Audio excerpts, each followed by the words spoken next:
그 앞전 이제 그 토론에서 일단 뭐 기조적으로 야권 연대 반대 완주하는 노동자민 독자 후보 뭐 이런 기본 방향을 좀 확인했고 몇 가지는 이제 나온 건 있습니다만은 지금 이제 이번에 이제 얘기할 거는 이거가 이제 이 좌파 세력이 개성 공동 대응을 할 거냐 말 건가를 결정하는 전제에 관한 부분은 아닙니다. 그러니까 구체적인 거라 가지고 아까 그런 기조가 이제 동의되면 실제로 이거를 어떻게 해결해 나가야 될 것이냐 뭐 이런 거와 관련되는 문제고 보다 더 이제 구체적으로 현실성과 가능성 이런 거에 대한 이제 우리 앞에 놓여 있는 이제 과제들이죠. 그러니까 그 다음에 이제 오늘 이 좀 몇 가지 주제를 다뤄보려고 하는 거를 어떤 결론을 낼 수는 없습니다.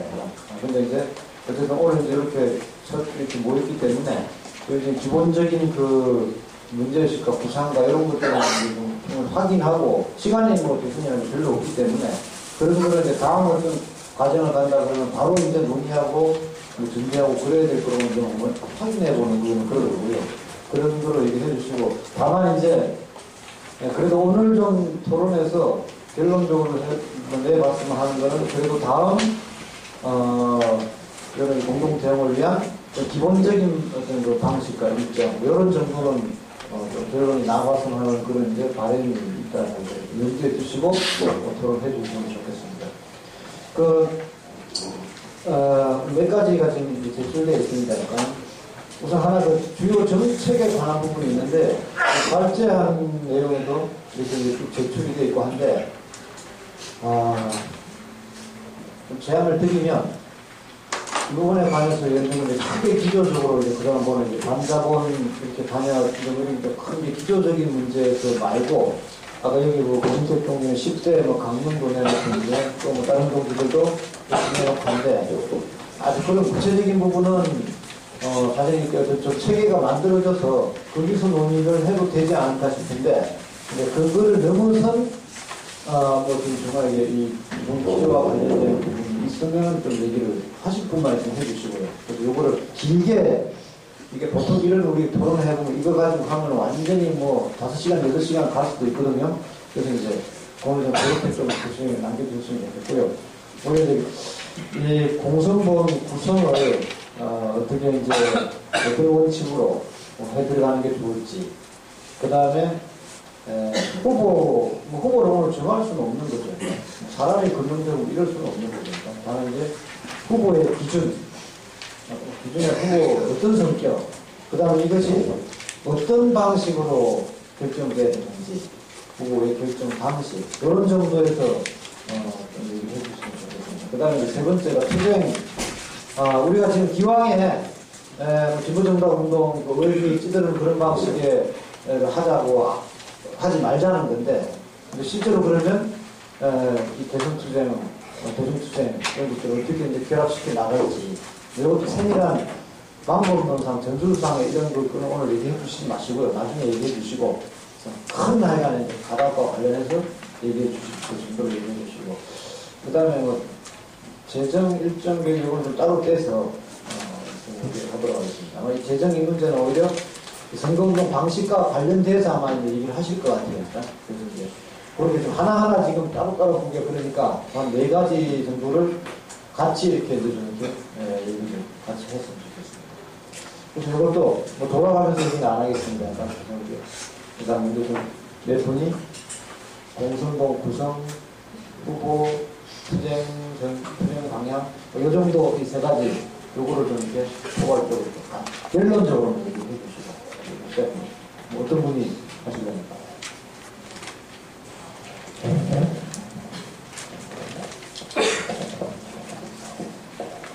네, 핵심적으로는 사회적과 질문하시는 내용으로 말씀드리겠고 나머지는 제출한 발제문을 확인하겠습니다. 근데 사실 아까 제가 말씀드릴 때 왜 노동자 국가 완전 후보냐 근거가 좀 2가지라고 말씀드렸어요. 그냥 원가 보고 투쟁할 거냐라는 거죠. 우리가 투쟁강령으로 표현되든 선거강령으로 표현되든 그거는 이제 저희가 예시를 해놨으니까 이 자체가 그대로는 아니니까 그걸 또 넘어가도록 하겠습니다. 2번째는 실제로 선거 투쟁, 대선 투쟁의 기조죠. 그리고 여기서 표현한 것처럼 이것과 대선투쟁을 어떻게 돌아가야 되냐. 저는 이게 핵심이라고 생각하고 이것만이 우리와 그 나머지를 구별할 수 있는 가장 분명하고 확실한 우리의 정체성이다. 이렇게 생각합니다. 그 점에서 오히려 또 많은 토론이 이루어져야 되지 않겠는가 생각합니다. 그래야 후보 문제라든가 나머지 문제는 다 그 기준에 의해서 그것은 쉽지는 않겠지만 경리부터갈 바는 아니다. 이런 것을 좀 말씀을 드리고요. 그것과 관련해서 대중투쟁과의 결합 방향에서 저희가 좀 어떤 하나의 꼭지점을 설정하는 것이 필요하다. 이렇게 보여지는데 예를 들면 이런 거죠. 사실 지난 10년 이상 민주노총에 대한 통파업의 양상과 결과에 우리가 다 알고 있습니다. 과연 이번에 꾸려질 만약에 꾸려진다면 이 대선 공동대응 기구가 자신의 이름으로 자기의 책임 아래 자기가 조직해서 어떤 형태로든가 조직 노동자를 중심으로 하는 통파업을 대중과 함께 벌여 나가는 것, 이거를 저는 우리의 목표로 설정하자. 또 해야 된다. 거꾸로 그렇게 하기 위해서는 어떻게 해야 되는가, 그런 걸 우리가 정리를 해야 되겠죠. 두 번째는 거기에 기초해서 정말 선거권조차도 행사하기 어려운 비정규직, 미조직, 실업, 보수자 엄청 많습니다. 이들에게 우리가 다가가야 된다. 그들의 요구를 안고 그들과 만나야 되겠는데 만날 때는 거리밖에 없다. 그들과 만날 때는 강력한 거리투쟁을 전개해야 된다. 그 방식은 뭐 원산 통과가 대중파일 수도 있고 여러 가지 있을 거라고 생각합니다. 나는 이 부분이 선거투쟁의 기조로 분명히 많이 잡힌다면 후보 문제와 관련해서는 이런 판단을 하고 있습니다. 1년에 대선 후보군을 좀 우리가 결정을 하자. 몇 사람일지는 모르겠어요. 그러나 좀 다수였으면 좋겠다. 이런 생각이고요.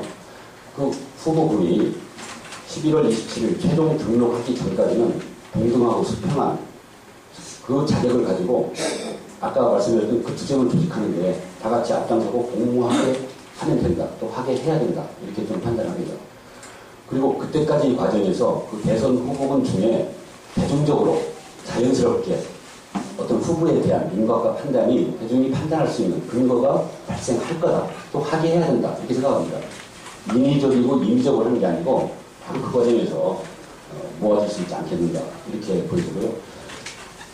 최종적으로 한 사람을 어떻게 등록시킬 거냐의 문제도 그거는 당연히 이쪽에 대표성을 띄긴 하지만 그 등록 후보고 상징적 후보다. 그 후보는 또 이 투쟁에 참여하는 모두가 주체다. 라고 하는 방식의 운동을 가져간다면 후보가 갖는 반대로의 그 억눌림은 상당 정도 해소할 수 있고 해소해야 된다. 이렇게 생각을 합니다. 그래서 11월 27일까지 등록하기 전까지 그 과정을 거치는데 다만 마지막으로 뭐 경선이냐 아니면 선정이냐 이 방식을 있었다고 생각하는데 저는 뭐 둘 다 가능하다고 봅니다. 일단 열어놓고 가되 그 과정이 자연스럽게 결정이 되면 그럼 어떤 방식으로 할 건가는 별로 우리가 지금 막 머리 쥐어짜고 이렇게 생각 안 해도 자연스럽게 해답이 있을 거다. 반드시 있게 하고 있을 거다. 이렇게 보여지고요. 그럼에도 불구하고 경선 방식을 제가 한 가지 더 적극적으로 열어두는 이유는 여러 사람 중에 한 사람을 뽑는 이런 방식이 아니고 아까 자연스럽게 모아지는 그 사람을 놓고 그야말로 아까 말했던 대선 투쟁 기조, 대선 선거 강령을 동의하게 하는 그리고 총파업을 조직하게 하는 수만 투쟁하는 노동자 선거인단들이 바로 그 후보와 그 강령과 그 투쟁 기조를 승인하는 의미에서의 투표행, 경선 이런 건 있을 수 있겠다. 이렇게 판단을 합니다. 마지막으로 일정과 관련해서 말씀드리면 이것을 현실화시키기 위해서는 지난 변혁정치 모임에서 10월 13일 대회를 잡아놨습니다. 정말 가능할 수 있다면 10월 13일 이 자리에서 대선 공동대응기구와 대선 후보군을 가시화시키자. 그거는 대회 성적으로 만들어내자. 그렇게 하기 위해서는 지금부터 뭘 어떻게 해야 되는지 자연스럽게 역산해서 나올 수 있지 않겠는가. 이렇게 생각합니다. 이상입니다. 예. 아니, 뭐, 바람. 예, 뭐, 11페이지에 이제, 저통노동자의 뭐, 입장 같은 걸 좀 내놨는데요. 뭐 그 일일이 뭐 읽지 않겠습니다. 이런 보시면 다 대조식으로 해놨기 때문에 사업법의 기준과 선출 방식, 사업법 선거 구성으로 구전출, 결선 변경주의 건설 경로 관련한 사항, 뭐 재정만 나중에 얘기하겠습니다요. 뭐 일정별로 역산에서 그 일정도 구체를 해뒀습니다. 사실은 뭐 제일 중요한 것이 아까 토론이 끝나긴 했습니다만은 사업보고 기준 원칙이 뭐냐. 아까 이제 현 시기 정세에서 대선에 임하는 대선 그 목표, 대선 투쟁이라고 할 수 있는데 그 목표가 뭐냐 이렇게 얘기가 됐고 그다음에 그 사업보고가 야권연대 반대 완주한다는 의미가 뭐냐 이게 아까 얘기했었는데 그것도 교수님 나오셔서 뭐 1%의 가능성 정도 열어놓자 이렇게 얘기를 하시니까 이거 얘기를 좀 해야 될 것 같습니다. 구정 원칙을 뭐 노동자민주 기업적 이해에 대한 기본 상징성 이런 거 아무리 해도 1% 가능성 일어나버리면 막판에 그거 사퇴해버리면 끝나는 거거든요 사실은. 네, 그러면 저는 이번에 그런 상황이 뭐 비판적 지지나 아니면 정도 사퇴 이런 상황이 벌어지면 앞으로는 뭐 다음 선거 때부터는 뭐 이런 자리는 없을 거다 저는 그렇게 생각합니다. 저도 뭐 그렇게 하고 싶지 않고 한 30년 동안 뭐 그런 것만 지켜봤기 때문에 생물학적으로 더 이상 그런 논의를 이런 자리에 할 수는 없다 그렇게 생각을 들어서 그건 뭐 여러분 노무현 정부 때 제가 구성된 이명박 정부 때 세고가 됐는데 도대체 이명박 정부가 뭐가 문제죠? 노동자 400명, 민주노총 총합은 400명밖에 구속이 안 됐잖아요. 노무현 정부는 1000명이나 구속시켰는데 이명박 정부가 노무현 정부에 대해서 뭐가 문제죠? 파쇼 정권 여기까지 얘기하는데 민주노총이 못 서기 때문에 구속자가 400명밖에 안 난 거잖아요. 저는 촛불총이 이럴 때 민주노총이 투쟁에서는 이명박 정부는 그냥 끄 부러졌어요. 제가 봤을 때. 아마 퇴진됐을 겁니다. 최소한 민주노총 지도부가 다 구속, 민주노총 검사노조 지도부 한 100명 정도 구속만 돼서 민주노총 이명박 정부는 그걸로 저는 끝났을 거라고 생각합니다. 친미설 뭐 인왕산에서 부를 필요도 없고 자기 집에 와서 그러니까 저는 마라톤에서 세 가지 부류가 있죠. 선수가 금메달 따기 위해서 완주하는 선수가 있고 근데 완주를 하려고 했지만 지가 나가지고 못 간 사람이 있어요. 그건 어쩔 수 없습니다. 그러나 페이스메이커가 있죠. 뭐 우리 국가대표 영화에도 나왔지만 그건 곤란하다. 그거는 스포츠에서나 뭐 있을 수 있는 얘기일지 모르겠지만 여기서는 좀 곤란하다 이렇게 생각합니다. 그거는 정말 뭐 그동안의 진보 정치가 그런 지금 진보라는 말은 쓸 수가 없잖아요. 한국에서는 진보라는 민주를 쓸 수가 없으니까 민주노총 노동노조 구분이 됩니까? 한국에서? 민주라는 건 쓸 수가 없습니다. 어디 가서도 민주노조라는 건 없어요. 현장에서. 그러니까 진보 정치 웃는다고. 그러니까 뭐 좌파든 노동 뭐 개혁 정치든 노동 중심성이든 뭐라고 표현해 좋은데 다른 용어를 쓸 수밖에 없잖아요. 그런데 지금 이번 선거에서 정말 뭐 1%의 그래서 그런 뭐 우리보다 더 많은 공부를 하셔가지고 정세를 바라보신 모르겠지만 제가 지난 한 10여 년 동안 투기장관센터라든가 금융의 문제, 산업의 금융화 이런 정세에서 놓고 봤을 때는 그건 정말 정세에 대한 인식이 좀 부족한 관점에서 보는구나. 저는 그렇게 생각하고요. 소위 한국의 삼성, 또 다국적 기업이 지배하고 있잖아요. 하나의 인류의 다국적 기업이 되고 있지 않습니까? 그 다음에 안철수와 이현재의 등장. 그리고 보면 이명박 정부를 이현재 한면부터 얘기하는데 김정은이라는 사람이 똑같은 사람이 전혀 다른 정권에서 똑같은 사람이 배역을 하잖아요. 그것을 설명할 수가 없는 겁니다. 김정은이가 한미합 FTA에 대해서 노무현, 이명박 정권에서 똑같은 배역을 하는데 그것이 다르다? 라고 얘기하면 정말 우리 대중들을 설득할 수가 없다. 일단 제가 이해할 수 없는 것은 제가 대중을 설득할 수가 없다고 생각이 들고요. 그래서 저는 뭐 여기 일일이 설명할 필요는 없어서 지금 한 달, 지금 9월 말인데 지금 그런 뭐 공동대책기구 기획단을 구성해서 11월 말그 후보 등록이라고 너무나 일찍 촉박합니다. 촉박한데 그 여러분 그런 단위들과 계속적으로 얘기를 해보자. 그거는 한 최소 1년 남았을 때 하는 일이지 지금 한두 달 남겨놓고 해보자. 이 오늘 토론도 이게 해보면은 참 금방 10시도 11시도 토론 끝나는데 정말 이런 입장 차이를 가진 단위들이 모여가지고 여러분 얘기하면 대통령 선거 다른 데는 대통령 선거 하는데 어머니가 가는데 우리는 계속 토론만 하고 있었잖아요. 그래서 저는 뭐 실패 입장으로 대기실하겠습니다. 예, 여기 뭐 핵심은 문건으로 대신하셨는데 9월 말 빨리 공동계획단 만들어가지고 11월 초 빨리 자파선거 만들자. 그 다음에 대중적 선거인단 하여 경선으로 후보를 결정하자. 이런 등등의 내용들이 들어있는 것을 봐주시고.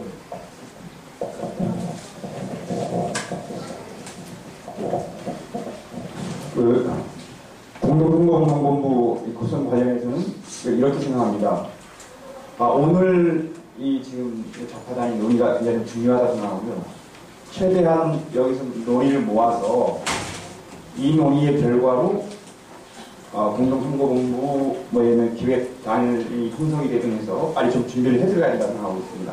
첫 번째 관리라고 생각하고요. 그 다음에 두 번째는 저는 이번 대선 과정에서 그 10월 13일 날 전국 현장활동가들이 모여서 그 대선에 대한 결의를 해내는 것. 그래서 그들이 이번 대선 투쟁에서 주체로서 나가는 것. 이게 아주 저는 관건이라고 생각하고 있습니다. 그래서 이 좌파당이 지금 이 시도와 그리고 10월 13일 날 전국 현장활동가들에 대해서의 그런 논의와 결의 이것이 서고 이것이 선다면 그렇다면 저는 연석회의에 결합되어 있는 부분들 중에서 이러한 기조에 동의하는 부분들이 같이 광범위하게 결집을 해야 된다고 생각하고 있습니다. 그런 점에서 지금 순서는 물론 이제 연석회의에 여러 가지 뭐 충정과 이런 건 이해를 하겠지만 저는 순서가 거꾸로 되어 있다고 생각합니다. 또 이와 같은 방식이나 그런 과거와 같은 방식을 이해 되풀이해서는 안 된다. 그래 적어도 좌파자유와 그다음 현장 활동가들이 중심이 되고 그다음 이후에 광범위한 그런 진보적인 지식인들과 그다음 여러 부문들이 이제 그런 세력들이 결집해서 10월 중순 정도까지는 공동선거운동본부를 결성을 해야 된다 이렇게 판단하고 있습니다. 그 다음에 후보 문제는 이렇게 생각하고 있습니다. 저희는 이번 물론 이제 대선에서 저도 이제 뭐 대통령 후보감으로서 이런 후보들이 요구될 수도 있겠죠. 근데 이번 대선에서 명확하게 저희는 투쟁하는 노동자 민주 후보가 해야 된다고 생각하고 있습니다. 이거는 그러니까 그 노동자 투쟁해왔던 그 노동자 자체가 예를 들면 뭐 정계용 반대 투쟁이든 비정규직 투쟁이든 그 자체로 상징하는 후보를 세워야 된다. 이게 또 기존의 어떤 진보정당 운동과는 다른 그런 새로운 그런 동력들을 줄 수 있는 저희는 관건이라고 생각하고 있습니다. 그리고 그 방식들에 대해서는 공동선거운동본부에서 우리 지금 그동안 이 신자들이 맞서서 투쟁해왔던 전국의 이런 투쟁 사업장이라든지 또 재정파라든지 부문까지 좀 결합을 해서 여기서 이제 후보 추대위원회를 구성을 해서 또 후보를 이제 선출해야 된다고 생각하는데 저도 10월 말까지는 후보를 가시화시켜내야 된다고 판단하고 있습니다. 그리고 그 후보들이 어떤 투쟁들을 전개해 나가느냐는 거는 아까 앞에서 한동기가 제기했던 여러 가지 방식들이 있을 거라고 생각합니다. 다음에 이제 선거운동 문제와 관련해서는 저는 그렇게 생각합니다. 지금 전반적으로 과연 이제 좌파 진영이나 또는 이제 현장 쪽에서 이 대선이라는 거대한 싸움도 과연 해낼 수 있을 것인가에 대한 이 우려들이 많거든요. 근데 이것이 상층의 어떤 정파연합 수준으로는 이 국면을 돌파할 수 없다고 생각합니다. 철저하게 아래로부터의 새로운 대중적인 정치운동이 전개돼야 한다고 판단하고 있습니다. 대중적인 정치 동력들을 형성해내고 그걸 운동화시켜내는 것. 이걸 할 수 있느냐 없느냐가 이번 대선에 우리가 공동대응의 승패는 여기에 달려있다고 생각하고 있습니다. 저희들은 그 아까 후보를 세우는, 투쟁하는 노동자 민중 후보를 세우는 거에서부터 시작해서 그다음에 지역 부문 현장별 공동선거운동본부를 조직해내는 것, 그 다음에 아까 선거 강령 문제도 이게 뭐 전문가 집단이라든지 특정 후보가 자기 우리 입장이 이렇다 이런 방식이 아니라 실질적으로 투쟁하는 각각의 사람들의 그 주체들에 의해서 그들에 의해서 자신들의 요구들이 표현될 수 있게끔 하는 이런 방식의 운동으로 조직이 돼야 된다. 마찬가지로 재정 문제도 결국은 그런 방식으로 해결할 수밖에 없다. 그래서 아래로부터 4가지의 선거운동을 전개하자 이렇게 판단합니다. 근데 아까 이제 고민택 동지께서 뭐 총파업 뭐죠? 그 총체적인 총파업을 이 조직의 이름으로 총파업을 조직하는 운동을 전개하자 이렇게 제안하는데 제 판단은 그건 우리 다음 선거 때 합시다. 네, 이번에 힘듭니다. 만약 그렇게 너무 현실성에 있기 때문에 거꾸로 더 주춤하게 만듭니다. 지금은 그 총파업이 중요한 게 아니라 그 공장으로 이렇게 발걸음을 돌린 그런 노동자를 끄집어내야 됩니다. 정치로 끄집어내는 것. 이것이 지금 이번 과정이 중요하다고 생각합니다. 그리고 그런 힘들이 형성되고 또 그런 힘들이 바탕으로 해서 이후에 우리가 그 정당을 건설할 수 있다면 그 정당에 최소한 몇 년의 조직 사업들에 의해서 발행하는 총파업의 문제를 제기될 때 그 역시 현실성을 가질 수 있다. 이렇게 판단합니다. 네, 이상입니다. 예, 그 일정을 제외하고는 그 대선 올해 주어진 발제문 그 제목들의 대선 공동 대응 체계부터 아마 재정 마련까지는 일관된 기조가 있을 거라고 생각이 들고요.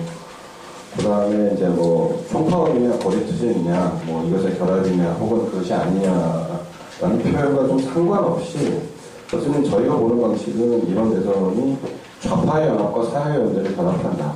그래서 오늘 이런 자리는 좌파들의 연합을 하는 거고요. 그런데 그게 이제 아래로부터 어쨌든 진행돼야 한다는 것, 이런 것을 말씀드리는 거고요.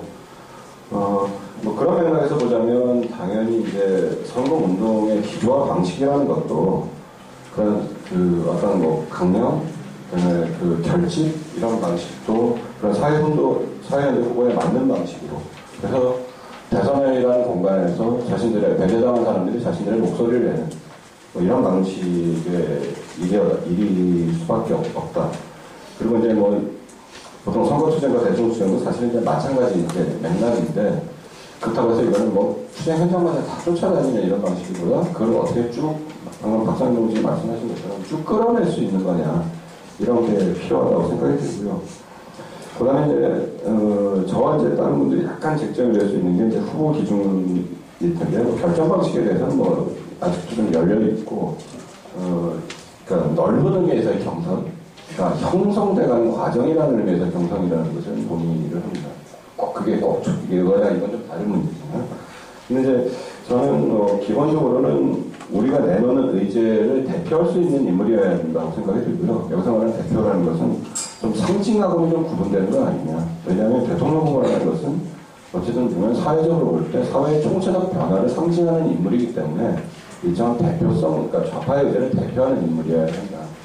뭐 그런 의미에서 좀 전에 말씀하신 투쟁하는 노동자라는 말이 어떤 좌파의 의제를 이제 대표하는 것이라면 문제가 없으나 그냥 어떤 상징, 어떤 특별, 일종의 뭐 제후법처럼 특정한 것을 다 모든 것을 환원해버리는 방식으로는 좀 너무 제한적인 것이 아닌가. 이런 정도의 의견이 있고, 그 다음에 이제 결정 방식에 대해서는 당연히 제가 이제 저희가 주목하는 것은 어쨌든 이것을 역동적인 과정으로 만들어내서 그런 커다란 이제 일종의 뭐 눈덩이 효과 같은 것을 우리가 만들어낼 수 있는가. 이게 후보의 형성 과정에서 가장 중요한 것이 아닌가라고 생각이 들고, 그런데 이제 일정과 관련해서, 그 다음에 이제 뭐 모두 그런 방식으로 만들어줘야 되고, 일정과 관련해서 긴 일정을 말씀드리지 않고요. 어쨌든 제가 발전했을 거는 오늘 어쨌든 기본적인 기조에 동의한다면 가장 빠른 시간 내에, 가장 빠른 시간 내라고 하는 것은 다음 주라고 생각하는데요.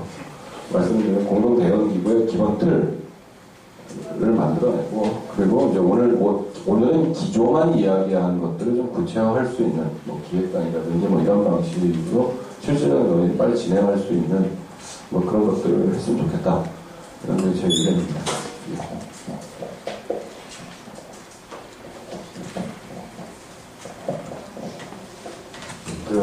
말씀드리기 전에 제가 사실 어제 잠을 못 자고 오늘 사실 철야하는 형식으로 지금 참여하다 보니까 눈이 좀 쾌하죠. 그래서 아까 이제 여러 얘기 중에 연덕회의라고 하는 표현이 지금 제가 잘못 표현을 해서 두 번씩이나 이게 사회연대에 대해서 우리가 반대하는 것처럼 이렇게 표현한 것에 대해서 듣기에서 좀 수정을 해줬으면 좋겠고요.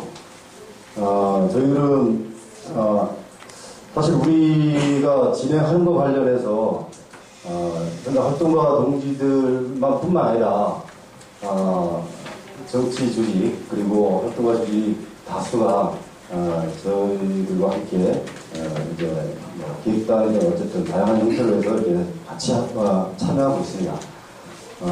그런 측면에서 대단히 현장 조합원들한테도 어필이 좀 되고 활동가 동지들을 조직하는 것에 대해서도 대단히 효과적으로 좀 어필되고 있습니다. 이제 좀 제대로 좀 하는 거 아니냐. 맨날 쳐다만 보고 뭐 자기들끼리 뭐 해보자 하는데 근데 우리가 중심이 돼서 뭔가 전체 세력들을 나름 규합하는 것에 대해서 대단히 좀 고무적으로 느끼는 분들도 좀 다수가 있습니다. 그런 측면에서 관심 가져주신 분들한테 이 자리를 빌어서 대단히 고맙게 생각합니다. 그리고 또 10월 13일 저희는 활동가 대회를 통해서 대선에 이 공동선본 구성과 더불어서 일련의 이런 논의 과정의 결과와 내용들이 있으면 그것을 결의해내고 실천에 들어갈 것입니다. 그렇게 이제 확인됐던 것이고요. 대선 투쟁의 목표와 그리고 기존 그리고 후보에 대한 내용에 대해서 6페이지, 10페이지에 지금 사실 나와 있습니다. 이걸 좀 참조해 주시면 고맙겠고요. 그리고 여기에 보면 이런 대선 투쟁 공간을 통해서 노동자 민중의 지금 당면한 투쟁 그리고 오늘 통해서 확인됐던 거 말고라도 김대중 정권에서 만들었던 그런 악법을 그대로 이용한 이명박 정권이 너무나 노골적으로 민주노총의 선동대로 하는 금속 산하의 지혜를 공격을 하고 사적 권력을 동원해서 무력화시키고 노동자를 법조적 형태로 해서 어용화시키고 있는 것은 여기 계신 분들 잘 아실 겁니다. 이런 부분에 대해서 뭔가 좀 돌출구가 필요하고 뭔가 좀 전면적인 저항들이 좀 필요하지 않겠냐라고 하는 이런 분노도 사실 잠재되고 있는 것이 또 사실입니다. 그런 것에 대해서 우리가 좀 그 역할을 좀 해야 되지 않겠느냐라고 하는 부분이고요. 따라서 대선 국면을 통해서 노동자들의 어떤 전면적 투쟁들을 조직화하는 이런 과정들이 좀 필요할 것 같다라고 하는 얘기고요. 그리고 현장 투쟁과 대선 투쟁을 강화하고 노동자 민중의 정치적 형태의 개국의식을 좀 고치를 시켜야 된다. 그동안 보면 주체가 아닌 객체로서 마치 누가 쓰면은 어느 당을 찍을 것이냐라는 고민이 아니라 이제 우리도 우리가 같은 사람, 같은 노동자가 대선에 나갈 수 있고 나도 거기에 대해서 한 표를 던질 수 있고 같이 참여할 수 있다라고 하는 이런 부분에 대한 정치적 어떤 인식들을 분명히 좀 우리가 만들어줘야 될 부분도 이번 대선 국면의 중요한 지점이 아니겠는가 이런 말씀드리고요. 그리고 아까 제한적 의미에서도 잠깐 이제 아까 말씀하셨는데 똑같은 것입니다. 대선 공간을 통해서 농자 정당 건설을 투대를 말하고 그리고 농자 정치 세력화에 대한 당연한 대선 투쟁을 전개한다. 그거를 무화하기 위한 이런 부분에서 그런 거라면 이후에도 활동가 대회뿐만 아니라 다양하게 같이 힘을 모을 수 있는 이런 과제도 놓여있고 좀 긍정적으로 판단하고 있습니다. 그리고 기조 내용으로 보면 앞서 말씀드렸듯이 투쟁하는 노동자의 민중과 함께 싸우는 선거투쟁을 전개하자라고 하는 것이고요. 그동안 후보를 앞세워서 표를 구걸하고 이게 찍어달라고 이렇게 압수하러 다니는 박근혜가 이제 하도 압수를 많이 하다 보니까 손이 아파가지고 손을 조금만 내밀고 이런 형식이 아니라 이제 투쟁하는 공간 속에서 직접 우리 노동자 민중의 후보는 그 공간 속에서 우리의 요구와 당면한 과제들을 먼저 앞서서 선거투쟁을 한다라고 하는 이런 것에 대해서 분명히 이번 대선 투쟁의 중요한 고리가 아니겠는가 이런 판단을 좀 갖고 있고요. 그리고 여기에 좀 입장은 다를 수 있겠지만 어쨌든 노동자 대통령 후보는 이 구속을 분명히 좀 각오를 하고 구속을 시켜야 될 거 아니냐 그런 각오와 결의를 담아서 대선 투쟁을 전개한다라고 이제 말씀을 좀 드리고 싶습니다. 왜 그러냐면 구속을 하면 시키려 쉽지 않겠지만 대통령 후보인데도 불구하고 시키면 우리한테 더 유리한 국면으로 만들지 않겠습니까? 얼마나 좋습니까? 그걸 통해서 우리가 기존 정당과 그리고 자본주의 체계에서 그들만의 자치가 아닌 노동자들의 우리의 선거를 통해서 우리의 아무것도 보잘것 없는 것처럼 보였지만 90%의 힘들이 여기서 작동된다는 것들을 분명히 지금 자신감을 심어주는 이런 투쟁이 진행되지 않겠느냐 이런 생각입니다. 그리고 같은 얘기고요. 두 번째 우리는 슬로건을 지금 걸었습니다. 정리하고 비정규직이 없는 세상을 반드시 이제 슬로건을 내걸고 지금 여러 가지 어떤 투쟁들이 벌어지고 있지만 지금 자본주의 체계 속에서 정예고와 비정규직 차별에 대한 부분에서 여전히 우리는 당면한 제일 큰 투쟁으로서 이렇게 복무할 수밖에 없는 것이기 때문에 그것을 함축적으로 슬로건을 걸었던 것이고요. 여기도 마찬가지로 투쟁을 통해서 노동자 민주주의 어떤 요구 원칙을 좀 세워야 되겠다라는 입장을 갖고 그걸 중심으로 해서 자본주의 체계를 유지하고 뭔가 좀 바꿔내고 조금씩 바꿔내는 이런 형식이 아니라 근본적 체제에 대한 변혁을 요구하는 이런 수준으로 우리가 내걸고 투쟁을 만들어 가야 된다는 입장입니다. 그리고 세부적인 이런 부분들은 자료를 통해서 확인하면 될 것 같고요. 후보 관련해서는 자본에 맞서서 운동으로 싸우는 노동자 아까 여러 패널에 동기들도 말씀을 하신 거고 또 하신 거기 때문에 굳이 얘기 안 드려도 그 대선 투쟁 방침에 따른 우리의 내용들은 좀 확인됐기 때문에 그 내용에 맞게 우리는 실천적으로 좀 가야 된다. 당장 노동자 대통령 후보 선출에 관련된 부분에 대해서는 그 후보를 일단 추천을 좀 받아서 그 선출을 하는 데 있어 현장으로부터 후보를 추천받고 광범위한 현장에 동의와 결의를 모아내고 그걸 거쳐서 후보를 선출을 한다는 입장입니다. 이것에 대한 구체적인 방식에 있는 부분들은 선거원이 이제 꾸려지고 이후에 어떤 다양한 논의 속에서 확인을 하고 점검에 들어가면 될 것 같고요. 그 정도로 좀 말씀 마치고요. 어쨌든 다시 한번 말씀드린다면 이 논의가 대단히 중요합니다. 10월 13일 날 우리가 그동안 나름 설득하고 노동자개혁정당을 만들어내기 위한 전초로서 대선에 우리 투쟁하는 노동자 후보를 우리는 내걸고 그것을 전면화시키고 투쟁을 만들어 가야지만이 노동자들이 노동자개혁정당에 대한 이해와 정치적인 어떤 공화 속에서 함께 할 수 있는 이런 가능성을 우리가 보여주고 우리가 조직하려고 하는 이런 부분들도 용이하지 않겠느냐라고 하는 부분들이 있기 때문에 이런 부분에 대해서 오늘 논의가 더없이 중요하다는 부분을 말씀드리면서 빠른 시일 안에 선동이 구성이 돼서 일정이 얼마 안 남았는데 나름 어떤 체계적인 형태의 논의가 급진전돼서 진행했으면 좋겠습니다. 네, 앞에 계신 동지들은 대체로 요 의견을 다 말씀하신 것 같은데요. 플로에서 좀 더 하여간에 이 주제와 관련해가지고, 같은 얘기를 이렇게 추가하실 건 없고요. 좀 다른 의견이나 또 다른 방안이나, 이런 걸 좀 해주시죠.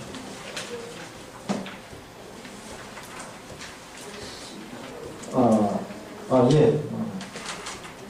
예.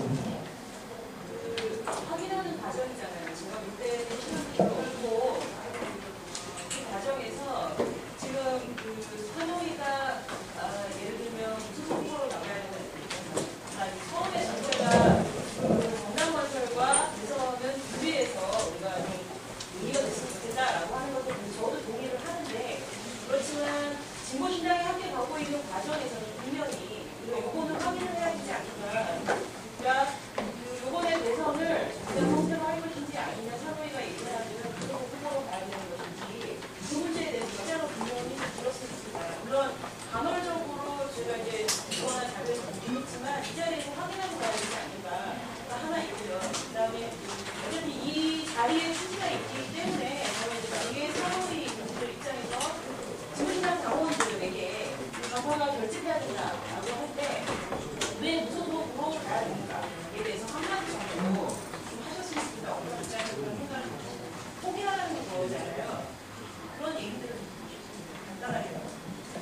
조금 이따 얘기해 주시면.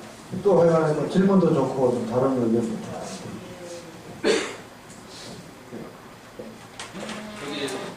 그러니까 후보의 대선 조금 여기 기록되는 건데 혹시 뭐 가능하면 뭐 이렇게 소속 단체나 이런 건 밝혀주시면 좋겠습니다만. 네, 진보신당 소속의 조승현이라고 합니다. 대선 대응과 관련해가지고 일단 뭐 산호에서 무소속을 얘기했고 방금 여기 말씀하신 진보신당 당원께서는 좀 다른 얘기를 하셨는데 진보신당이 있는데 전 또 다른 얘기를 하고 싶거든요. 무슨 얘기냐면은 가설정당의 문제도 고민돼야 되지 않겠는가. 왜냐하면 실제로 우리가 민중경선 만약에 일단 모집한다고 했을 때 최소 1등 금액 10,000원이면 15,000원이면 5,000원이 낸 사람이 참여하게 돼 있는데 제가 알기로는 현행 정치자금법상 그러니까 돈을 안 내고 오픈 프라이머리에 참여하면 별 문제가 안 되는데 돈을 낸 사람에게만 이걸 주는 경우에 있어서 정치자금법상의 문제가 또 걸리거든요.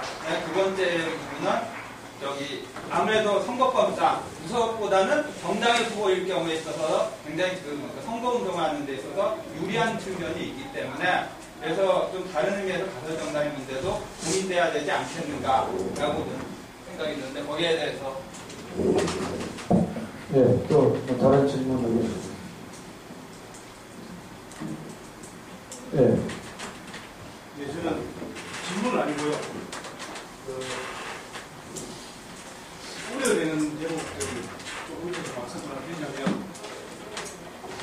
이토록 이야기가 나와서 깜짝 놀라게 됐는데, 얼마 전에 우리가 경험을 했습니다. 송진당 문제 때문에 국정당을 아니 할거냐 말거냐는 원인으로 시작이 됐었는데, 사실은 국정당 빼고 진보신당의 노심도는 괜찮았던 게 있어요. 아무런 문제가 없었던 사람이었는데 사실 그래가면서 문제가 생긴 거란 말이에요. 1%도 훨씬 한 10% 정도 되는 사람들이 문제가 생긴 거예요. 뒤늦게 발생하는 문제인데 예측이 안 되게지면 또 그런 문제가 생긴다는 우려가 있어서 제가 먼저 말씀을 드리고 아까 이 보니까 막 총파업을 해야 되고 현장 경력을 끝내고 이런 말씀들 하시는 이 중에서요. 지금 싸우고 있는 쌍차 동지들이나 투쟁하고 있는 동지들이 가가지고 민주당을 욕하라고 하면 너무 불합니다. 그 동지들에게 민주당 다 욕하고 기존 정당 욕하면서 우리하고 같이 선거운동하자는 그 굉장히 무리한 요구를 할 수 있는 거예요. 사실 뛰어들 수 없는 대목이기 때문에 선거 방식에 제가 나름대로의 선거 방식의 운동을 제안하자면 우리가 내는 슬로건과 내용을 가지고 전국적인 뭐라 그러죠? 지역 다니면서 할 수 있는 정치 문서래 이런 걸로 다른 사람과 방식이 아니고 악수하고 어차피 안 되는 거고 좌파라는 이름을 가지고 있는 사람들을 끌어내서 그 지역에 있는 사람들로 하여금 우리의 의견을 전달할 수 있는 방법과 연설을 할 수 있는 방법 이렇게 진행되는 과정을 찾지 않으면 굉장히 어려울 수 있겠다는 생각이 들었습니다.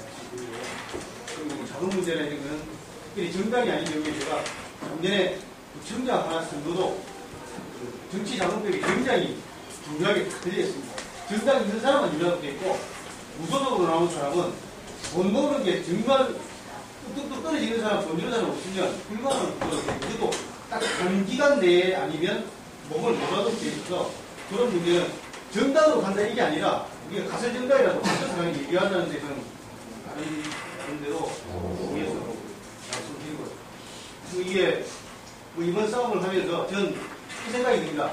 이 자리에 계신 분들이 민주노총의 경험이 많은 사람들, 현장에 있는 노동자들 중심으로 사실 이게 민주노총이 하면 아무 문제가 없었습니다. 민주노총의 중심을 잡고 노동자 정치 세력과의 새로운 길을 가겠다. 그래서 좌파진영 당호에서 독자홍을 하겠다. 이래서 아무 문제가 없었을 건데 우리가 그걸 못하는 이유가 민주노총이 투쟁을 안 하기 때문에 그렇습니다. 그렇다면 우리가 좀 명쾌하게 민주노총에 대한 방향을 확실히 잡지 않으면 이번 싸움을 뚫고나기 좀 어렵다는 생각이 들어서 제 개인 생각은 이 일을 민주노총이 아니기 때문에 대해서 민주노총을 믿어줬고 그리고 현장에서 민주노총 덩어리 고 있고 노동자들이 등을 돌려가고 있는 실질적인 조직운동에 노동운동에 등을 돌리고 있는 노동자들을 새롭게 결집하자는 얘기를 하려면 민주노총을 바로잡고 투쟁하는 민주노총 중심으로 세우고 노동자 승진을 그렇게 해야 된다는 얘기를 던지면 그 사람들이 가까이에 볼지 모르지만 그냥 무심을 중얼하자는 얘기로 가서는 조금은 민주노총에 대한 문제를 포커스로 잠정기에 유리하지 않을까 이렇게 생각하고 또 한편으로는 정당 문제로 가면 통진당의 문제를 우리가 대놓고 정리하거나 욕을 하지 않으면 우리가 함께 가서는 수가 확 줄어듭니다. 그럼 뭐이 3%, 2%, 0.3%를 넣든 간에 우리는 여기가 맥혀져야 되고 통진당의 문제를 제기해서 그 사람 정치하라고 노동자 정치 세력과 한다고 돈 주고 표 주고 몸 내줬는데 우리 버리고 갔다. 그래서 우리 다시 시작한다. 그 사람들 때문에. 자기들은 정당 당원들에서 대선 후보 나오고 38억이나 정부 지원금까지 받아가서 나오지만 우리는 의리도 없다. 이야기를 하지 못한다면 이 선거에서는 우리 색깔은 못 치진다고 생각합니다. 그래서 이런 문제들이 좀 정리가 되면 우리 내부에서 뭐 아까 뭐 연대회의라고 했나요? 그쪽에서 있는 사람들이 그 부분에서 정리하지 않을까 생각합니다. 저는 오히려 내용 속으로 그렇게 정리해서 우리 갈길 딱 정리해버리면 연대에 들어있는 분들 중에서 아 저기 맞겠다. 괜히 받이했다가는 나 흑탕물 된다 그래서 나오겠다. 이래서 우리 쪽으로 올 수 있도록 하는 거 아니면 말로는 불가능할 것 같다는 생각도 저는 그렇게 정리해갔으면 한다는 생각이 예, 뭐 다른 없으시면 지금 홍석중. 예, 전자부의 피해자입니다. 그 아까 이제 좀 서두에서도 의견을 좀 드렸는데 전자부 모임의 상황 인식은 공선번 구성이나 뭐 기행 후보 선출 재원 재정 마련 등등 뭐 이런 문제 같이 연동되어 있는 상황 인식이고요. 그 2개 또는 3개로 이렇게 대응을 내부 구체적으로 실제 선거 실행이 진행됐다는 상황을 가정을 해볼 때는 저는 그 어떤 흐름도 만들어지지 않는 거예요. 제가 상황인식 부족해서 그런 모르겠는데 그래서 연석회의에서 또 후보를 내고 대응하고 또 개파단위에서도 개파 공적 후보를 내서 또는 민주노총의 선택이라든가 진보신당도 지금 이후에 어떻게 당내에서 후보를 낼지 말지에 대한 대선 방침이 구체적으로 결정이 안 되기 때문에 이렇게 해서 대중들에게 설득력을 가질 수 있는지 명분이나 국민적으로 또는 뭐 어떤 설득력을 줄 수 있는지 저는 이해가 안 되고요. 그리고 여기서 보니까 각 단위별로 30억, 10억, 20억 그러니까 제가 보기엔 저는 이제 금융노조의 부인장으로 일하고 있는 사람인데요. 어쨌든 뭐 저기 잘 나간다는 금융노조도 돈 1억 참 모기가 간단치 않는데 이렇게 그분들이 이렇게 쉽게 모아질 수 곁에 있으면 참 좋겠다라는 거고. 그래서 현실적으로 이렇게 각각 나누어져서 대응을 할 경우에 선분 구성이나 그리고 후보는 도대체 있는 건지 어떤 단위에서는 후보가 많다라는 이런 의견도 들었어요. 근데 어떤 후보가 그렇게 많은지 우리 내에 그리고 아까 재원 가능한지 구체적으로 좀 깊이 있게 생각을 해야 되는 거 아니냐 이런 생각입니다. 그래서 지금 얘기하시는 거는 그런 어려운 점이 있는데 그래서 어찌 하자가 어떻게 하자면 그래야 좀 아니면 뭐 그냥 그 정도 해주셔도 좋은데 뭐 일단 그러면 해석해서 들으시면 자 뭐 이제 요 정도 그럼 일단은 뭐 한번 나온 의견을 정리는 좀 이따 해보도록 하고요. 어차피 지금 질문이 나온 게 정당 후보냐 무소속 후보냐 뭐 이 정당 후보는 현존하는 정당 후보에 관한 부분도 있지만 이런가 뭐 페이크 정당 뭐 이런 후보 관한 걸 상호위에 일단 뭐 짧게 간단하게 답변해 주세요.